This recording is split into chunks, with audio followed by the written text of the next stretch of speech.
இன்றைக்கி night 10 to 11 உங்கள் சாயப்பா உங்களுக்காக ஒரு வேலை பார்க்க போகிறாரு.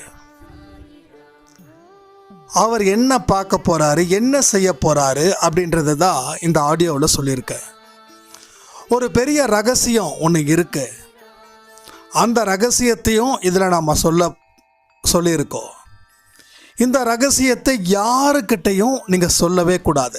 இந்த ரகசியத்தை நீங்கள் சொன்னீங்கன்னா உங்களுக்கு சக்தி கிடைக்காது.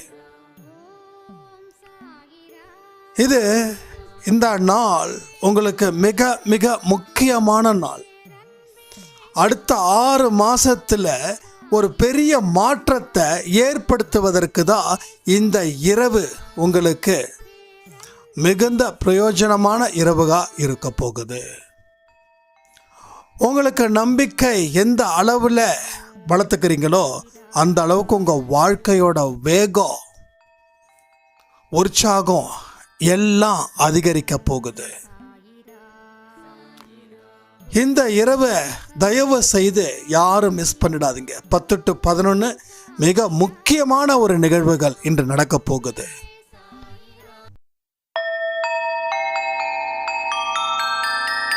ஓம் சாயிரா சாயிரா, ஓம் சாயிரா சாயிரா, ஓம் சாயிரா சாயிரா, அன்பே சாயிரா, பேரன்பே சாயிரா, அகிலம் தளிக்க ஆத்மா விழிக்க அனுதினம் சாயிரா, எங்கள் அன்பே சாயிரா.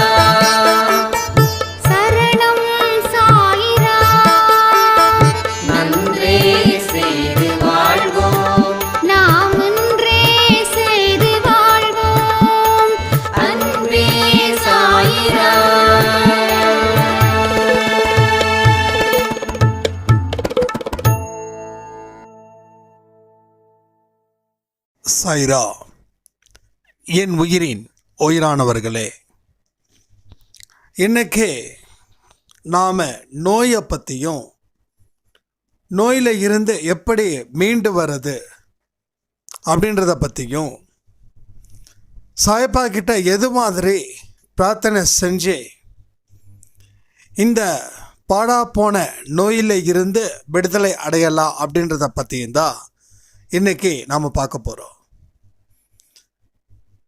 இது யாராருக்கெல்லாம் நோயால் கவலைப்பட்டு இருக்கிறீங்களோ அவங்களுக்கான இந்த ஆடியோ.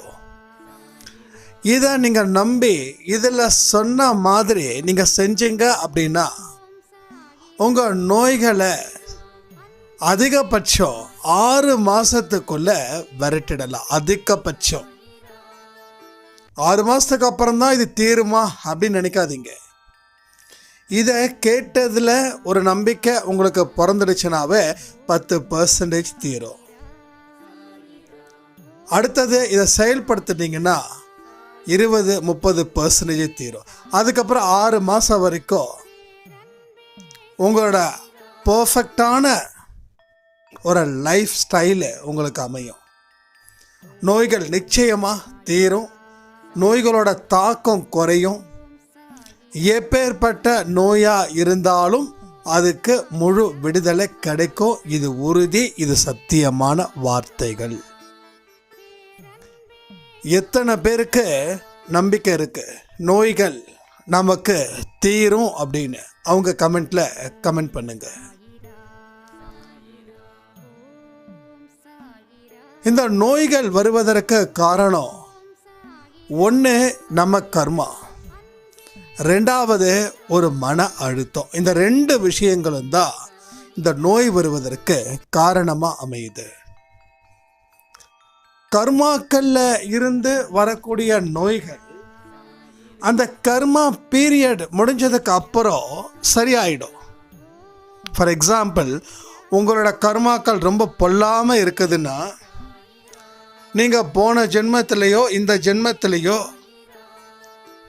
ஒரு கஷ்டப்படக்கூடிய ஒரு நோயாளியை நீங்கள் கொடுமைப்படுத்தியும் மன கஷ்டத்தை கொடுத்தும் நீங்கள் இருந்தீங்கன்னா அதனோட பாதிப்புகள் உங்களுக்கு நிச்சயமாக இருக்கும். ஃபார் எக்ஸாம்பிள், உடல் ஊனமுற்றவர்களை நீங்கள் கிண்டலும் கேலியும் பண்ணிங்கன்னா உங்களுக்கு அடுத்த ஜென்மத்திலையும் நீங்கள் அந்த பிறவிதான் எடுத்து ஆகணும்.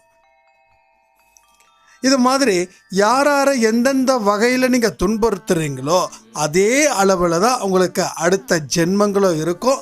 அதே மாதிரி அதே ஜென்மத்தில் உங்களுக்கு மிகப்பெரிய கஷ்டங்களும் நஷ்டங்களும் கொடுக்கும். ஒரு சாய்ராம் இன்னொரு சாய்ராமை ரொம்ப கிண்டல் பண்ணியிருக்காங்க. அதாவது அவங்களோட சொந்தத்தை அவங்க ஒரு பெரிய ஆக்சிடெண்ட்டில் கால் சரியாக நடக்க முடியல அவங்களுக்கு. அதனால் என்ன ஆச்சு, இவங்க அவங்கள திட்டும்போது கால் நடக்க முடியாத ஒரு வார்த்தை, அது நான் சொல்ல விரும்பலை. ஆனால் அது எனக்கு இப்போ கூட ஒரு மாதிரி இதயத்தில் ரத்தம் வர மாதிரி ஆகும். அந்த வார்த்தைகளை சொல்லி அவங்க திட்டுவாங்க. அதே மாதிரி என்ன ஆச்சு, அடுத்த சில வருஷங்கள் கழித்து அவங்களும் அந்த பிரச்சனை அவங்களுக்கு உருவாச்சு. அவங்களுக்கும் ஒரு ஆக்சிடெண்ட் நடந்துச்சு. அவ பாருங்க, அதே ஜென்மத்தில் அந்த பனிஷபிள் அவங்களுக்கு கிடைக்குது. இது கர்மாக்கள் மூலமாக வர்றது இந்த விஷயங்கள். இதுக்கு நிச்சயமாக தீர்வுகள் இருக்கு, அதை பற்றி கவலைப்பட வேண்டாம். 100% தீர்வுகள் இருக்கு. உங்கள் கர்மா பீரியட் முடிஞ்சிடுச்சுன்னா உங்களுக்கு அதில் இருந்து விடுதலை கிடைக்கும். இல்லைன்னா சில பேர் ஊனமாக இருக்கலாம், அவங்க எப்படி சரியாயிடுமா அப்படின்னு நீங்கள் கேட்க வேண்டாம். அந்த வழி தெரியாத அளவுக்கு அவங்க வாழ்க்கையில் வேற கட்ட வெளிச்சம் அவங்களுக்கு வரும். ஃபார் எக்ஸாம்பிள், உடல் ஊனமுற்றவர்கள் இருக்காங்கன்னா அவங்க பிறந்ததில் இருந்து அந்த டிசேபிளாக இருப்பாங்க. பட் அவங்களுக்கு வாழ்க்கையில் ஒரு விதமான கஷ்டமும் ஒரு விதமான தாழ்வு மனப்பான்மையும் அவங்களுக்கு நிச்சயமாக இருக்கும். அப்போ அவங்களோட எந்த ஒரு விஷயத்தையும் கம்பேர் பண்ணுவாங்க. நமக்கு இப்படி நடக்க முடியல, நமக்கு இப்படி காது கேட்கல, நமக்கு இப்படி பார்வை இல்லாமல் போயிடுச்சுன்னு ஒரு விதமான தாழ்வு மனப்பான்மைகள் இருக்கும். அந்த தாழ்வு மனப்பான்மை அதிகரிக்க அவங்க வாழ்க்கையில் எந்த சந்தோஷமும் கிடைக்காம போயிடும். அப்படிப்பட்டவர்களுக்கு சாயப்பாவோட அருள் மூலமாக அந்த தாழ்வு மனப்பான்மை அப்படின்றது அறவே போயிடும். அவங்களோட வாழ்க்கையில் ஒரு வெற்றிகரமான ஒரு வாசல், அந்த வாசல் இருக்கக்கூடிய கதவுகள் திறக்கும். அவங்க ஒரு வெளிச்சத்துக்கு இருக்கக்கூடிய ஒரு இடத்துக்கு வருவாங்க. அவங்களுடைய அந்த ஊனத்தை மறந்துடுவாங்க. பெரிய அளவில் நம்பிக்கை பெருகும். நிச்சயமாக வாழ்க்கையில் ஒரு பெரிய சாதனை செய்வாங்க. ஏன் அவங்களால சாதனை செய்ய முடியல அப்படின்னா ஒரே விஷயம், அவங்க அடி மனசில் இருக்கக்கூடிய வருத்தம். அந்த வருத்தத்தின் விளைவு தான் அவங்களால எந்த ஒரு விஷயத்தையும் உருப்படியாக செய்ய முடியல. செஞ்சாலும் தோல்விகள் அடைஞ்சிடுது. ஏன்னா பல பேர் அவங்கள கேலியும் கிண்டலும் பேசக்கூடியது ஒன்று, இன்னொன்று பரிதாபமாக பார்க்கக்கூடியது ஒன்று. நான் யாரையும் பரிதாபமாக பார்த்ததே கிடையாதுங்க. இப்போ கூட சொல்கிறேன், யாரையும் நான் பரிதாபமாக பார்க்க மாட்டேன். இவங்களுக்கு அது இல்லையே இது இல்லையேன்னு சொல்லி நான் எந்த காரணத்தை கொண்டும் அந்த விஷயத்தை நான் செய்யவே மாட்டேன், செஞ்சதும் இல்லை இன்னைக்கு வரைக்கும். ஏன்னா அவர்கள் ஸ்பெஷல் சைல்ட்ஸ். அவங்க யாருக்கு? கடவுளுக்கு. அந்த ஸ்பெஷல் சைல்ட்ஸ் அவங்க சில விஷயத்தை விட்டுட்டாவே போதும், அவங்க சிறப்பான ஒரு மனிதர்களாக பல பேருக்கு தெரிவார்கள். அது என்னன்னா அந்த தாழ்வு மனப்பான்மை, அதில் இருந்து அவங்க மீண்டு வரணும். எல்லா ஜென்மத்திலையும் எல்லா மனுஷங்களும் அது மாதிரி தான் பிறப்பாங்க. அப்படியும் பிறப்பாங்க, அதுக்கப்புறம் நல்லபடியாக பிறப்பாங்க. போன ஜென்மத்தில் நாம் அப்படி பிறந்திருக்கலாம், இல்லை அடுத்த ஜென்மத்தில் நாம் அப்படி பிறக்கலாம். எல்லாமே கடவுளுக்கு தானே தெரியும். அப்போ நாம் அவங்கள கஷ்டப்படுத்தணும்னா நாமளும் அதை அனுபவிச்சு ஆகணும். இதெல்லாம் நம்ம புரிஞ்சுக்கணும். ஸோ கர்மாக்கள் மூலமாக வருது. கர்மாக்கள் மூலமாக உங்களுக்கு கஷ்டங்கள் எந்த அளவுக்கு வருதோ அதே கர்மாக்கள் மூலமாக அந்த கஷ்டங்கள் மறைக்கப்பட்டு மிகப்பெரிய நம்பிக்கையும் சந்தோஷமும் உங்கள் வாழ்க்கையில் உற்சாகமான இடத்துக்கு கொண்டு போகும். கர்மாக்களில் குட் அண்ட் பேட் இந்த ரெண்டுமே இருக்குது. நல்ல கர்மா அண்டு கெட்ட கர்மா. கெட்டது பண்ணால் கெட்டது நடக்கும், நல்லது பண்ணால் நல்லது நடக்கும். அப்போ உங்கள் நல்ல காலம் ஆரம்பிச்சிடுச்சுன்னா உங்கள் ஊனம் ஒரு பெரிய தடை இல்லை. இது கர்மாக்கள் மூலமாக வருது. இன்னும் நோய்கள் எப்படி வருதுன்னா, மன அழுத்தத்தின் காரணமாக சில நோய்கள் வரும். இன்றைக்கி இருக்கக்கூடிய பிபியாக இருக்கட்டும், சுகராக இருக்கட்டும், எல்லாமே மன அழுத்தம் இல்லாமல் வருவது இல்லை. எல்லாருக்குமே அந்த மன அழுத்தம் இருக்கு. ஸ்கூல் படிக்கிற குழந்தைங்க ஃபஸ்ட்டு ஸ்டாண்டர்டில் இருந்த மன அழுத்தத்துக்கு தயாராகிட்டாங்க. ஏன்னா நல்லா படிக்கணும், பெரிய மார்க் ஸ்கோர் பண்ணணும். இந்த தாட்டில் அந்த குழந்தைங்கள போட்டு பெற்றவங்க கொடுமைப்படுத்தக்கூடிய விதம் சொல்ல முடியாத அளவுக்கு அந்த குழந்தைங்க சஃபர் ஆகுறாங்க. நிறைய பேர் இந்த 10th ரிசல்ட்டு, +2 அண்டு நீட்டு இது மூலமாக கிடைக்கல அப்படின்னா ஒன்று சூசைட் பண்ணிக்கிறாங்க. மன அழுத்தம் காரணமாக அமையுது. அந்த மன அழுத்தம் இல்லாமல் உங்கள் மைண்டு ஃப்ரீயாக ஜாலியாக இருந்துச்சுன்னா உங்களுக்கு பிபியோ, சுகரோ, கிட்னி ஃபெயிலியரோ எந்த பிரச்சனையும் வராது. மன அழுத்தத்துடைய மிகப்பெரிய போர்ஷனே இந்த நோயோடைய ஆரம்பம். ஒரு ஸ்டேஜுக்கு மேலே அந்த மன அழுத்தம் அதிகரிச்சிடுச்சுன்னா, எக்ஸஸ் ஆகிடுச்சுன்னா அடுத்தது நோயாக உருவாகுது. ஏன்னா அன்பை சாயில் நிறைய 40-45 வயசை தாண்டினவங்களுக்கு இந்த மாதிரியான நோய்களால் அஃபெக்ட் ஆகியிருக்காங்க. காசு இருந்தோ என்ன புண்ணியம்? இதை நம்ம யோசிச்சு பார்க்கணுமா இல்லையா? அப்போ மன அழுத்தம் எந்த ஒரு இடத்துல ஒரு அழுத்தம் இல்லை, ஏதோ ஒரு இடத்துல ஒரு பெரிய ஏமாற்றமும் மன அழுத்தத்தை கொடுக்குது. நாம் எதிர்பார்த்த வாழ்க்கை கிடைக்கல அப்படின்னாலும் மன அழுத்தத்தை கொடுக்குது. நம்மளை நாம வெறுப்பை ஏற்படுத்திக்கிட்டாலும் மன அழுத்தம் காரணமாக அமையுது. ஆனால் அந்த மன அழுத்தத்தை நீக்கணும் அப்படின்ற ஒரு பெரிய பொறுப்பை நாம் எடுத்துக்க மாட்டேங்கிறோம். சில பேருக்கு ஸ்லீப்பிங் டேப்லெட் எடுத்தால் மட்டும்தான் தூக்கமே வருது. எவ்வளோ மோசமான விஷயங்கள். ஆரம்பத்தில் நீங்கள் இதை முறியடிக்க எந்த முயற்சியும் செய்யலை, அதை வளர விட்டு வேடிக்கை பார்த்தீங்க. இன்னைக்கு உங்களை உலக மக்கள் வேடிக்கை பார்க்குறாங்க. என்னப்பா பார்த்து இரு. எங்கேயாவது ஒரு ஃபங்க்ஷனில் போனால் கூட நம்ம உடம்பு சரியில்லை அப்படின்னு அவங்களுக்கு தெரிஞ்சதுன்னா நம்மளை ஒரு மாதிரி பார்ப்பாங்க. பார்த்துருமா, ரொம்ப கேர்ஃபுல்லாக இரு, உனக்கே உடம்புக்கு முடியாமல் இருக்கு, நீ எதுக்கு இவ்வளோ தூரம் வந்த அப்படின்னு இப்படி பேசக்கூடிய மக்கள்கள் அதிகரிக்கிறாங்க. இதுக்கெல்லாம் காரணம் மன அழுத்தம். ஃபஸ்ட்டு சொன்னது கர்மா, ரெண்டாவது சொன்னது மன அழுத்தம். இந்த ரெண்டும் தான் ஒரு மனுஷனை பாடாப்படுத்துது. அப்போ இந்த ரெண்டுத்துல இருந்து மீண்டு என்ன செய்யணும்? உங்களுக்கு முதல்ல ரெண்டுத்துக்கும் ஒரே மருந்து தான், சரி பண்ணிடலாம்.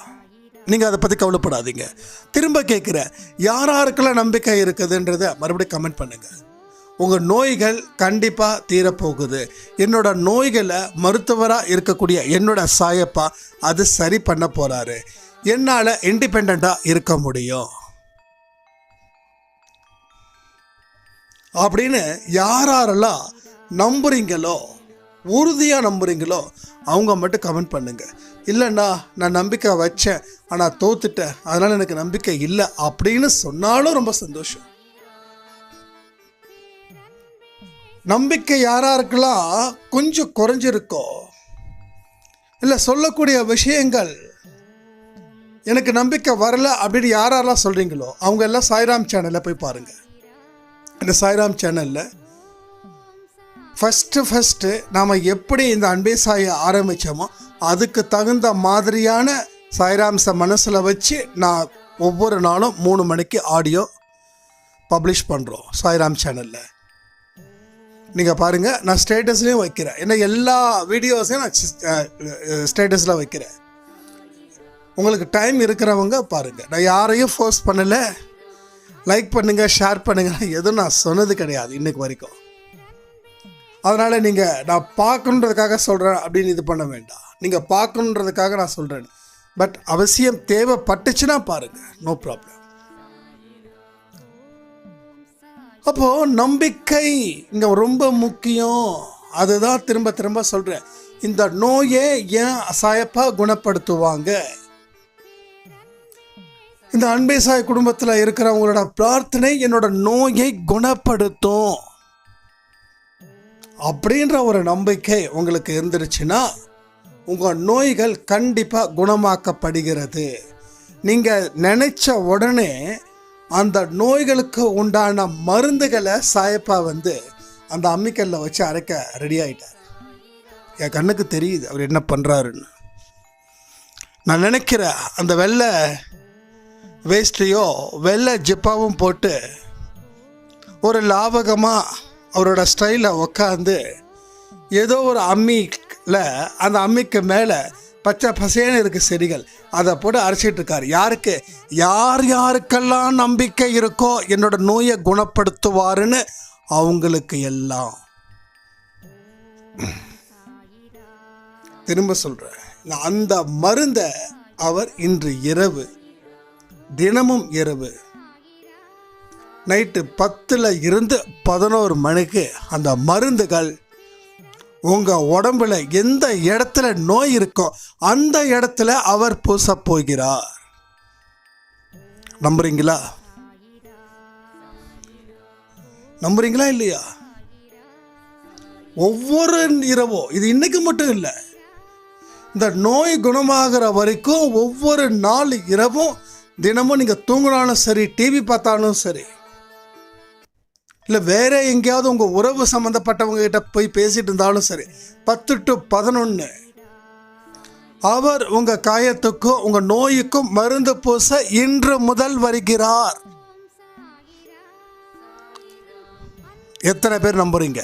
எனக்கு கமெண்ட் ரொம்ப முக்கியம். ஏன்னா நான் ரொம்ப அஃபெக்ட் ஆகிருக்கேன். எதனால் அப்படின்னா, என்னை சுற்றி இருக்கக்கூடிய சொந்தங்களுக்கு ஏகப்பட்ட பிரச்சனைகள் இருக்குது. என்னால் சரியான தூக்கம் இல்லை இந்த விஷயத்தால்.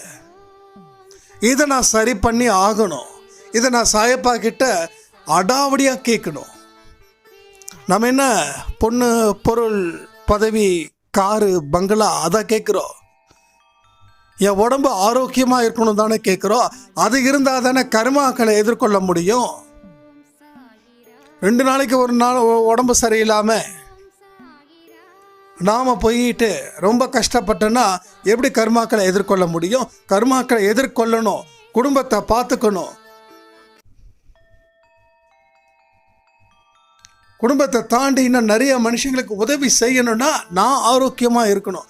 அந்த ஆரோக்கியம் எனக்கு வேணும்னு சொல்லி கண்டிப்பாக நாம் கேட்க போகிறோம். அது இப்போவே நீங்கள் கேளுங்க. நோய்கள் தீரணும்னு சொல்லி ஒரு வார்த்தை சொல்லுங்கள். உங்கள் இருக்கக்கூடிய பர்சனல் டிசீஸ் இங்கே சொல்ல வேண்டாம். நீங்களும் சாயப்பட சொல்லவும் வேண்டாம். உங்களுக்கு என்ன பிரச்சனை இருக்குதுன்றது அவருக்கு தெரியும். ஆனால் நீங்கள் விரும்பணும் என் நோய்கள் தீரணும்னு. உடனே கேட்கலாம், என்ன விரும்பாமலாம் நாங்களாம் இருக்கோம்? விரும்புகிறோம், நம்பிக்கையோடு விரும்பணும் நோய்கள் தீரும்னு சொல்லி. விரக்தியோட நோய்கள் தீர்ந்தால் பரவாயில்லையே அப்படின்னு நினைக்கக்கூடாது. நோய்கள் நிச்சயமாக தீரும், தீர்ந்தே ஆகணும் அப்படின்ற நம்பிக்கையோட விருப்பப்பட்டு நீங்கள் கேட்கணும். இப்போ அவர் அதுக்கு உண்டான ஆயத்த பணிகள் அங்கே நடந்துக்கிட்டு இருக்கு. கண்களை மூடுங்க, தயவு செய்து கண்களை மூடுங்க. கண்களை மூடிட்டு இந்த ஆடியோ அப்படியே கேளுங்க. இப்போது நம்ம சாயப்பா வெள்ளை வேஷ்டியும் ஒரு வெள்ளை ஜிப்பா மாதிரி ஒரு லென்த்தியான ஒரு லூஸான ஷர்ட்டும் தலையில் தலைப்பாகையும் கட்டிக்கிட்டு அம்மிக்கல்லில் இலைகளை வச்சு அரைச்சிக்கிட்டு இருக்காரு. அந்த மருந்து கண்ணை மூடி கேட்கக்கூடிய உங்களுக்கானது. அந்த மருந்தை அரைச்சி உங்களுடைய காயத்துக்கு, உங்களோட நோய்க்கு அந்த மருந்தை பூச போகிறாரு. ஒவ்வொரு நாள் இரவும் இது நடக்க போகுது. 10 மணிக்கு அந்த மனுஷன் நமக்காக அரைக்க போகிறாரு. அரைச்சி 11 மணிக்குள்ளே தடவ போகிறாரு. அப்போ ஒவ்வொரு நாளும் 10 to 11 மனசில் ஒரு எண்ணத்தை பதிய விடலாமா? தேவைப்பட்டதுக்கு மட்டும் மாத்திரை போட்டுக்கிட்டு தேவைப்படாததுக்கு மாத்திரை போடாமல் இருக்கலாமா? ஸ்லீப்பிங் டேப்லெட் மாத்திரையை தூக்கி எறியலாமா? இருந்தால் பரவாயில்ல, தூக்கம் வரனா போட்டுக்கலாம், அந்த இதெல்லாம் விட்டுருங்க. தூக்கி எரிஞ்சிடலாமா தூக்க மாத்திரையை? தினமும் 10 மணிக்கு சாய்ப்பா எனக்கு மருந்து அரைச்சிட்டு இருக்கியான்னு சொல்லி அவர்கிட்ட கேட்கலாமா? அந்த 10 to 11 கொஞ்சம் 5 நிமிஷம் கண்களை மூடி தியானிச்சு நம்ம நோய்க்கு மருந்து போட்டுட்ருக்காருன்னு நம்ம மனசில் அந்த எண்ணத்தை ஓட விடலாமா?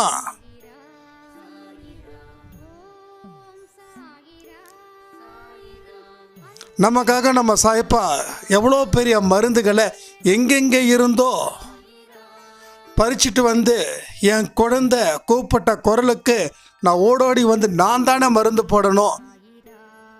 அவர் கஷ்டப்படுறத நம்ம பார்த்துக்கிட்டு இருக்கோமே, அதை பற்றி நாம் கொஞ்சம் நினைக்கலாமா? என் சாயப்பா என் மேலே எவ்வளோ அன்பும் அக்கறையுமா இருக்காரு, அவருக்கு உண்மையான பிள்ளையா நான் இந்த நிமிஷத்துலேருந்து நடந்துக்கிறேன்னு சொல்லலாமா?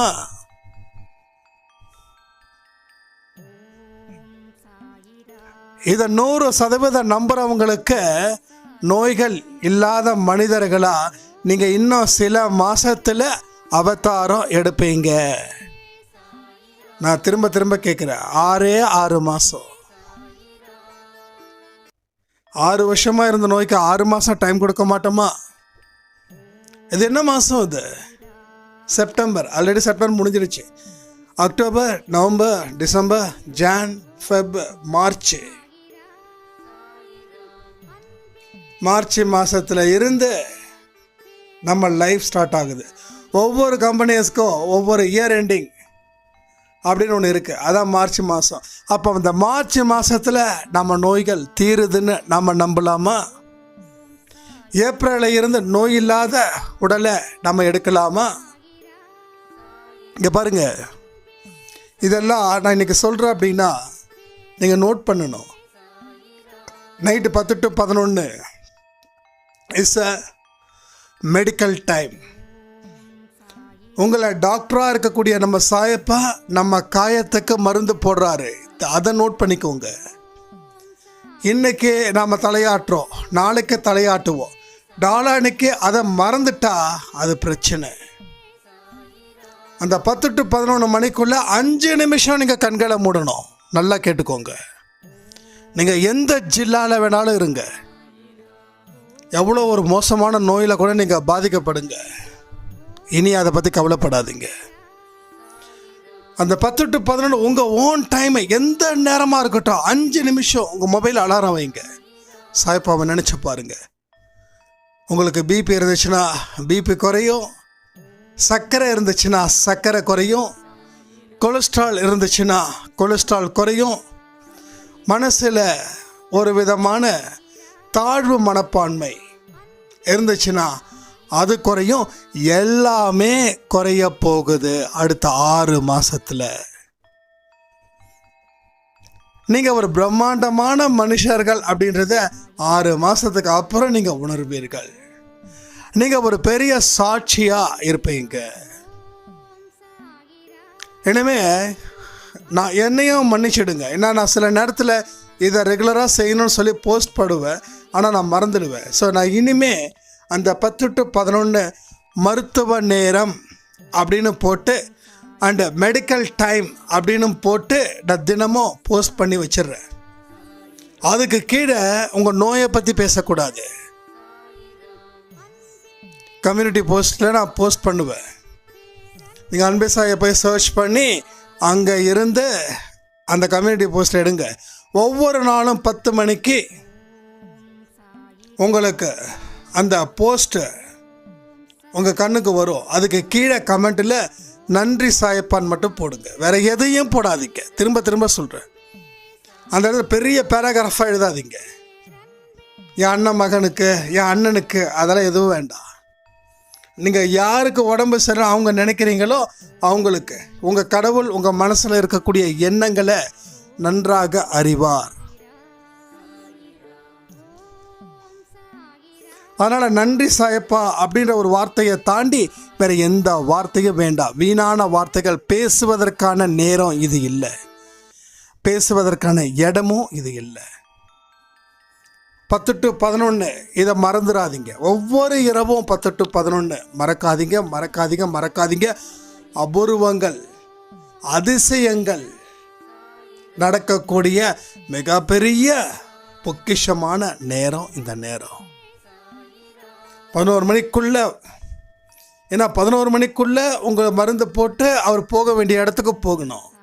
11 மணிக்கு மேலே நீங்கள் அவரை கூப்பிட்டீங்கன்னா அவர் வரமாட்டார். 10 to 11 தான் கணக்கு. எப்படி ஒரு டாக்டர் வந்து இந்த ஹவர்ஸ்குள்ளே தான் நான் இருப்பேன்னு சொல்கிறாங்க, நம்ம போய் நிற்கிறோம், மருந்து போடுறாங்க. அது மாதிரி தான் நம்ம சாயப்பா 1 hour மட்டும்தான் டைமிங். அந்த 1 hourல கம்யூனிட்டி போஸ்ட்டில் என்னம்மா உனக்கு குறைன்னு சொல்லுவார், மருந்து போடுவார். நீங்கள் தேங்க்ஸ் டாக்டர் சொல்கிற மாதிரி தேங்க்ஸ் சாயப்பான்னு சொல்கிறீங்க. இல்லைன்னா நன்றி டாக்டர்னே சொல்லிடுங்க, சாயப்பா கூட வேண்டாம். இப்போ அவர் மருத்துவர், உங்களுக்கு தேங்க்ஸ் டாக்டர்னு சொல்லுங்கள், நன்றி மருத்துவர்னு சொல்லுங்கள். இன்னையில இருந்து இதை போஸ்ட் பண்ணுறீங்க. அடுத்தது, இதை ரெகுலராக வச்சுக்கணும். இதுதான் உங்கள் வாழ்க்கையை மாற்றக்கூடிய விஷயங்கள். நல்லா கேட்டுக்கோங்க. ஒரே நாளில் ஒன்றும் நடக்கலையே அப்படின்னு சொல்லி ஃபீல் பண்ணாதீங்க. இது ரொம்ப ரொம்ப தப்பான விஷயம். இது ஒரு மனுஷனுக்கும் அந்த அன்னைக்கு நோய் சரியாகி அடுத்த நாள் காலையில் குணமாயிடணும்னு நினச்சிங்கன்னா அதுக்கு இங்கே வழி இல்லை. அதுக்கு தான் அவர் சொல்கிறாரு, பொறுமையாக இரு. இவ்வளோ நாள் இருந்தல்ல, இன்னும் ஒரு கொஞ்ச நாளைக்கு பொறுமையாக இருக்க மாட்டியா? ஒரே நாள் இது தீர்க்க முடியாது. ஃபஸ்ட்டு 7 நாள் 8 நாள் பெயின் அதிகரிக்கவும் செய்யலாம். ஏன்னா மருந்து போயிட்டுருக்கு. ஒரு பெரிய சக்தி அந்த 10 to 11 இறங்குது. வலியை பொறுத்துக்கோ, வலியை பொறுத்துக்கோ. இந்த வலியை இப்போ நீ பொறுத்துக்கிட்டா பின்னாட்களில் நீ சுகமாக வாழுவ. பின்னாட்கள் சுகமாக வாழ்வதற்கு இப்போ இந்த வலியை பொறுத்துக்கிறது புத்திசாலித்தனம் தானே? சொல்லுங்கள் கமெண்ட்டில். புத்திசாலித்தனம் தானே? அப்போ நம்ம இன்றைக்கி 10 to 11 மருந்து போட்டாருன்னா ஓகே, எனக்கு நிம்மதியான தூக்கம் வரும், அப்படி இருப்பேன், இப்படி இருப்பேன், இந்த பிரச்சனை இல்லை அப்படின்னு நினைக்க நான் சொல்லலை. இன்னைக்கு மிகப்பெரிய சக்தி வரும். வலி அதிகரிக்கும், இல்லை அதிகரிக்காமலும் போகலாம். ஆனால் 80% இருக்கிறவங்களுக்கு வலி அதிகரிக்கும். அதையும் நான் சொல்லிடுறேன். ஏன்னா அந்த சக்தி உள்ளே இறங்குது. அந்த சக்தி உள்ளே இறங்கி உங்கள் காயத்துக்கு தேவையான மருந்துகள் இன்று முதல் தான் போடப்படுகிறது.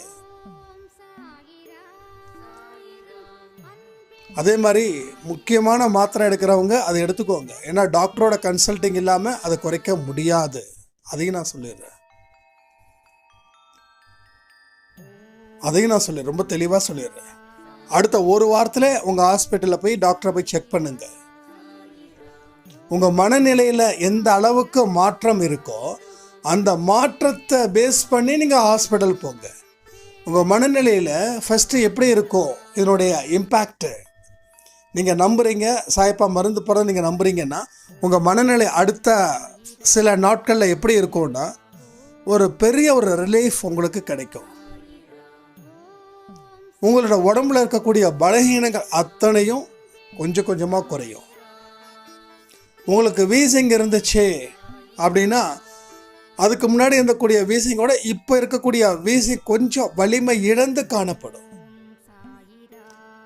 அந்த மாதிரியான ஒரு சிச்சுவேஷன் உங்களுக்கு வந்துடுச்சுன்னா மட்டும் நீங்கள் மறுபடியும் டாக்டர்கிட்ட போயிட்டு டெஸ்ட் ரிப்போர்ட்ஸ் எடுங்க. இது எடுங்க. 10 மாத்திரை சாப்பிட்றவங்க 5 மாத்திரைக்கு வந்துடுவீங்க. 5 மாத்திரை சாப்பிட்றவங்க 2 மாத்திரைக்கு வந்துடுவீங்க. 2 மாத்திரை சாப்பிட்றவங்க 1 மாத்திரைக்கு வந்துடுவீங்க. அந்த 1 மாத்திரை டாக்டரே சொல்லுவாங்க, எப்படி உங்களுக்கு சரியாச்சு, எல்லாமே கரெக்டாக இருக்கு, இப்படியே மெயின்டைன் பண்ணுங்க, கொஞ்ச நாளில் மாத்திரை கூட தேவையில்லைன்னு டாக்டரே உங்களை அப்ரிஷியேட் பண்ணுவாங்க. இது நடக்கும், நடந்தே தீரும்.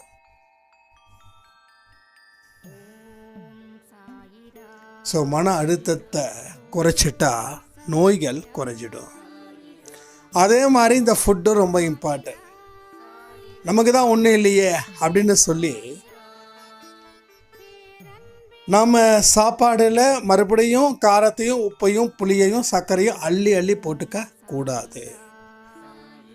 அலட்சியப்படுத்தக்கூடாது. அலட்சியப்படுத்திட்டா மறுபடியும் வந்துடும். அப்புறம் சில பேர் உதி குடிக்கலாமா அப்படின்னு கேட்குறீங்க. கண்டிப்பாக குடிக்கலாம். உதி குடிச்சும் ஏன் உங்களுக்கு உடம்பு சரி அது இது எல்லாமே இன்னும் அப்படியே இருக்குது அப்படின்னா, நீங்கள் உதியை இன்னமும் சொல்கிறேனே அது மருந்தாக நினைக்கல.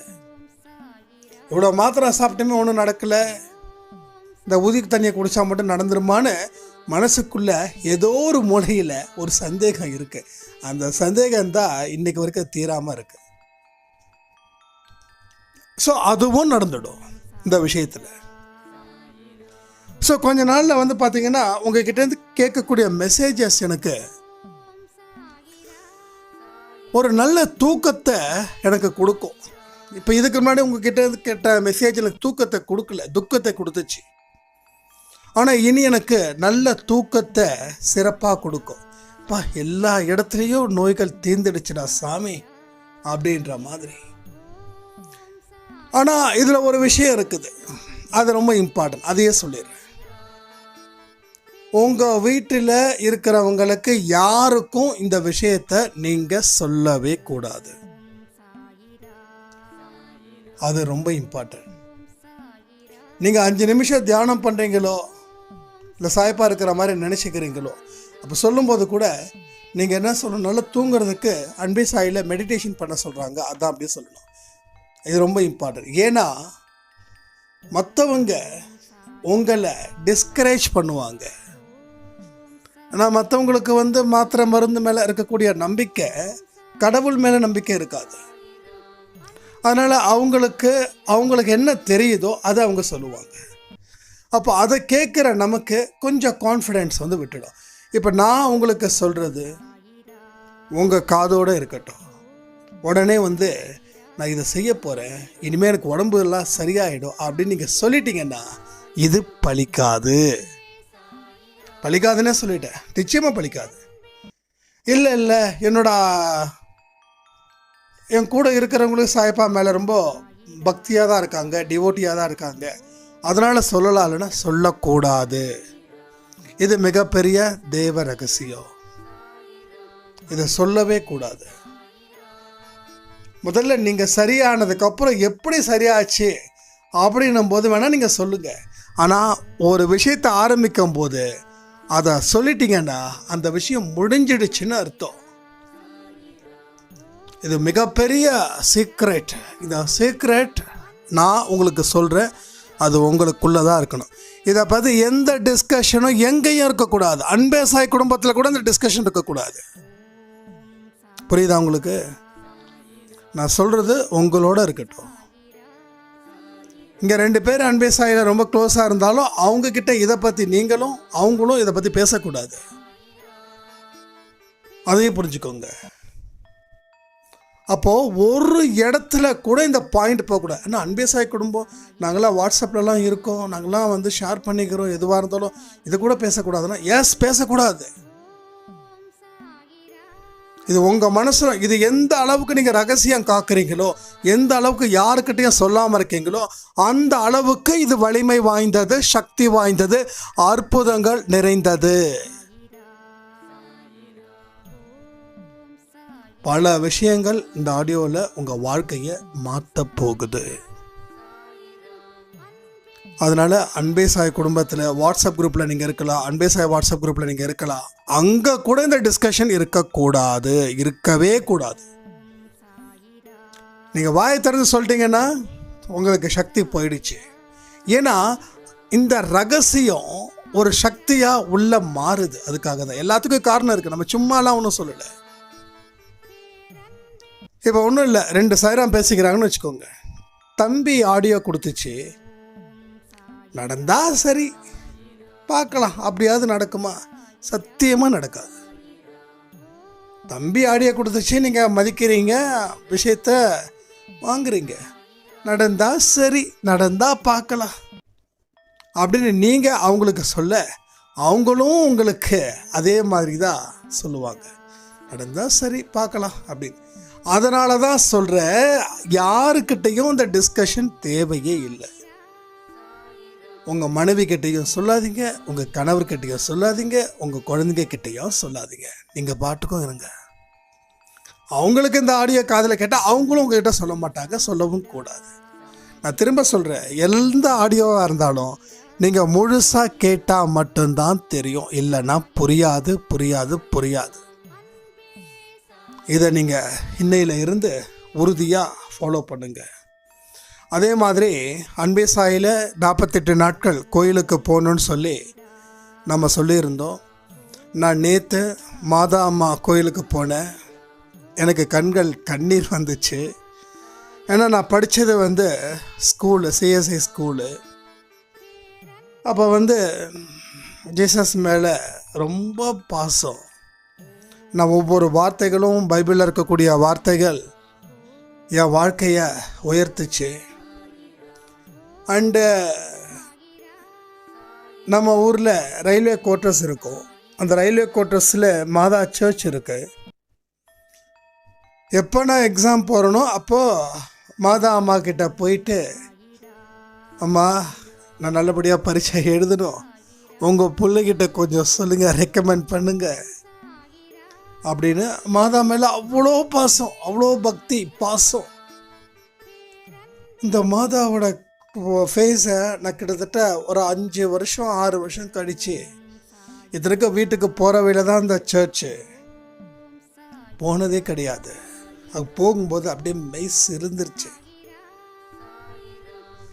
எல்லா தெய்வங்களும் எப்பேற்பட்ட அன்பும் பாசமும் இருக்கக்கூடிய தெய்வங்கள் எல்லா மதத்துலேயும்.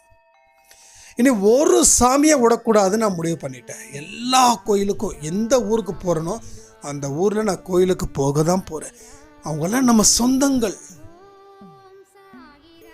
தயவு செய்து சொல்கிறேன், அன்பே சாயில் சொல்கிறத எல்லாத்தையும் நீங்கள் ஃபாலோ பண்ணுங்கள். இது ஒவ்வொன்றும் என்னோட வார்த்தைகள் இல்லை, கடவுளோட வார்த்தைகள். நம்புங்களை கொஞ்சம்.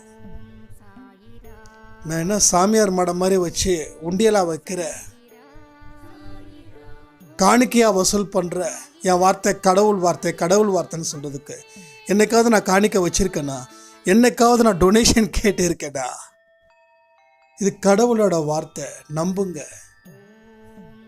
திரும்ப சொல்கிறேனே, 1000 பேரில் 999 பேரும் வாழ்க்கையில் வளமாக இருந்துட்டு அந்த ஒருத்தவங்க வளம் இல்லைன்னா என்னோட நெஞ்சில் கடப்பார போனதுக்கு சமம். 999 பேர் எனக்கு முக்கியம் இல்லை, அந்த ஒருத்தவங்க. இத்தனை பேர் சக்ஸஸ் ஆகும்போது அந்த ஒருத்தவங்களுக்கு மட்டும் பிரச்சனை இருக்குதுன்னா அதை என்னால் ஜீர்ணிக்க முடியாது. இதுதான் சத்தியமான உண்மைகள்னு சொல்லி, நோயை நம்ம சாயப்பாவோட உதவி கொண்டு இன்னைக்கு நாம் தீர்க்க போகிறோம். 10 to 11 சிறப்பான சம்பவம் இருக்குது. இந்த ரகசியத்தை யாருக்கும் சொல்லாதீங்கன்னு சொல்லி இந்த ஆடியோவை முடிக்கிற. ஜெய் சாய்ராம்.